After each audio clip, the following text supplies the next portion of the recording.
Yeah, Georgia has taken over for Alabama. That was Todd McShay at the NFL draft, and I know a lot of Georgia fans are really kind of angry with Todd McShay because of some of his discussion about Jalen Carter. But the reality is that there's a lot of people who are very what's the word?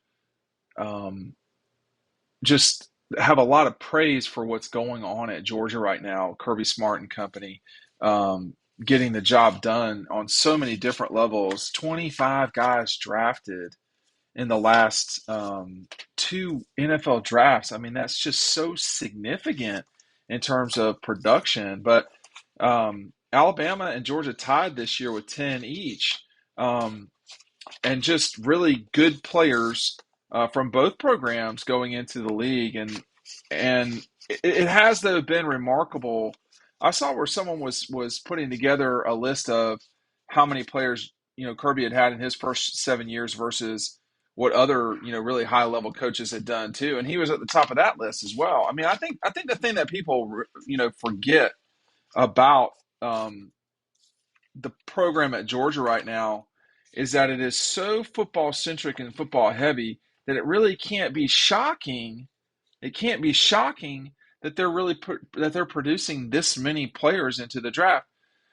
When you think, and to some degree, I thought Kenny McIntosh went a little low.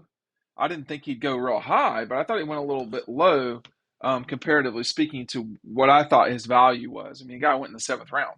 Part of that's my bias against running backs being drafted. But um, you know, when you think about Jalen and Nolan and Broderick going in the first round, when they were recruited, you could see that. What you couldn't see maybe was Stetson Bennett going in the fourth round. And I got to pull the video up of what I talked about the day after the Oregon game, or the week after the Oregon game, or whatever. I think I hurt a lot of feelings that time because I was talking about how Stetson, was going to go into was going to be a Heisman draft. He was going to be at the Heisman if he kept playing the way that he was. That he was going to get drafted, and you know what? He did. He went to the Heisman ceremony. I was there in New York, and he was drafted in the fourth round by the Los Angeles Rams, a franchise that's going to need a quarterback at some stage because Matthew Stafford ain't playing football forever. If you want a free edition of Double Dogs, all you have to do is to register with our newsletter. It's right down below. It's the only one. It's the only link. From now until May 15th, we are gathering emails. And if you are in there, you have the capability to win one of the 5 Double Dogs that we're giving out. I will be contacting the winners on the 16th. So make sure your junk files are not, in that case. But anyway, if you want that, if you want Double Dogs, you just need to sign up for the newsletter. It's the link down below. Thanks for that. It, has Georgia taken over for Alabama in all aspects of college football? I'm not sure. I get a little bit sideways about that sometimes because you don't want to overdo stuff. You don't want to, kind of get too far involved with these notions. But there's no doubt that Georgia has done as good, if not a better job lately in football world. I mean, there's 3 things we judge this by. 1, do you win? I mean, both those programs are really winning. 2, do you win national championships? Lately, they both have. I mean, Georgia the last 2, and Alabama the one before that. And then another metric that's very important, are you putting people in the NFL draft? Georgia had 25, so they had more than anybody in the history of the draft the last 2 years.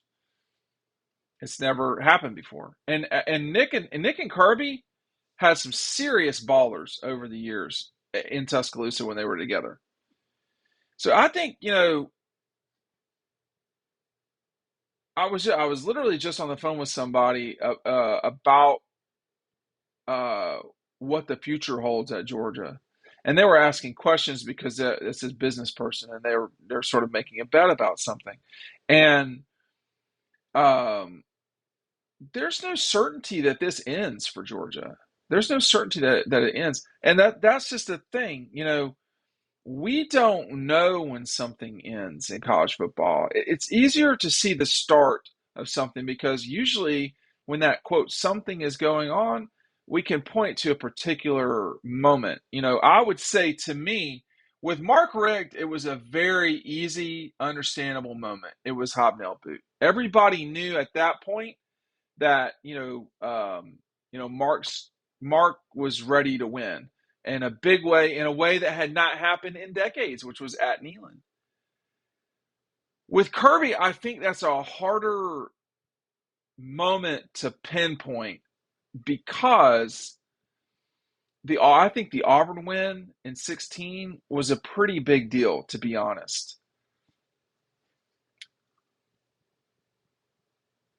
Notre Dame at Notre Dame was a big deal as well. Um, but it may be the Mississippi State game more than any other quote moment because whereas Georgia was favored in that game, let me see how much they were favored in that game by. They were favored in that game going into it, and there was plenty of discussion before that game, particularly from the duo of Idiot and Idiot on ESPN, which is Joey Galloway and Jesse Palmer, that Georgia was not going to be physical enough to win that game. They were I should know this, but half the time I don't know what I'm going to talk about when I get on it. Georgia was only a 2.5 point favorite against State.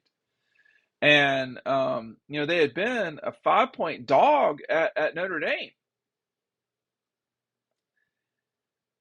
They went a long time after that not being dogs like that. I mean, Georgia has been a dog not very much, but like there were moments like Oklahoma, Alabama, Auburn, Oklahoma, Alabama, I should say, in order in 2017, where Georgia was not a double digit favorite. I would say the Mississippi State game was probably the game where Georgia turn the corner and it was obvious with Kirby because after that you have to remember they played Tennessee on the road and hammered them, and then the Vanderbilt game was obviously a gimme game.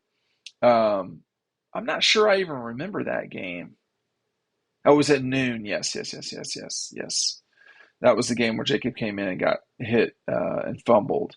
And then the Missouri game and then the Florida game. The toughest game for them in that time was obviously the game at Auburn, but the South Carolina game with Will and them was pretty challenging at times as well. But you don't know when something starts. Or excuse me, it's more obvious when something starts. When something ends, like, people are going to say if Nick and them if Nick doesn't win any more national championships at Alabama, or they only win maybe one more, the the quote end of the Alabama reign will have started. People will say in 2021 in Indianapolis at this moment right here. I'm not sure that that's totally the case. Um, I think the ending was or the beginning of the end was Kirby taking the job at Georgia because everything that you had flowing at Alabama at that time was was changed, in that moment. Now, the important thing to remember though is that, in terms of straight up comparisons between Nick and Kirby, year one for Kirby was almost as bad as year one for Nick over there at Alabama. I mean, that was just not a good run of time for really for either coach in year one, two, or three. I mean, they had, in year one, I should say, but Alabama had to get past the Gators. Georgia had to get past Alabama, and I would tell you that those are not at all the same. That Alabama in its prime it was way more challenging than Florida than its prime. And I reference that and say that, and people are like, "Well, what are you talking about?" Well, Florida went 9-4 in its prime between the two national championships. Alabama in its prime was coming off a national championship, literally. I mean, Alabama has not had a 9-win season. Even during COVID, they did not have a 9-win season. But anyway, I did want to say this real quick. Through the first 7 seasons at Alabama, Nick won 3 national championships. So he won it in 09, 11, and 12.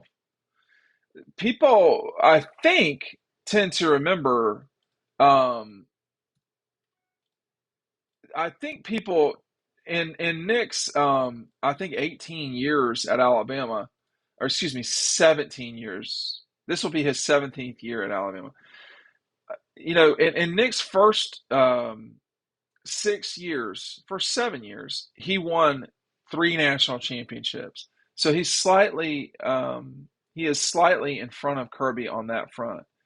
But he added another one with Kirby, and then beat Kirby for one in 17, and then won one in 20 before losing one in 21. If Kirby's going to be around as long as Nick's around, and Nick won't be around the rest of that time, the math just shows that it could be a very dominant run for Georgia. And Todd McShay was talking, that's what he's talking about. Is, hey, this Georgia program right now is insane. And it is, but Alabama's still around. That's the difference, is that when Nick and Bama beat Tim Tebow in Florida, that was peak Florida. They were undefeated coming off a national championship. They have never been the same since, the Gators, period. In 11 and 10, of course, a very wishy-washy season for Urban in his final season at Florida. 11 with Muschamp all the way to when he was dismissed, McElwain until he was dismissed after in the 17th season, Dan Mullen until he was dismissed. And, it certainly looks like Billy Napier is going to get dismissed at some point. Florida has been, Alabama wrecked Florida. Georgia's not going to wreck Alabama. That's not like that. So the change at Alabama will be when Nick leaves, and then we'll see. Will there at that time will there be any one person that can really challenge Georgia? Because right now in college football, Dabo's still around. He's still coaching. He's not getting in their way. Lincoln, he's still around. He's still coaching. He's not gotten in their way yet. Texas. So there's Ryan Day is the most likely person, and I would say Ryan Day at Ohio State, and I would also add, Brian Kelly at LSU. Other than that, it's hard to see someone else in college football really stopping things. Could Florida State get better? I don't know.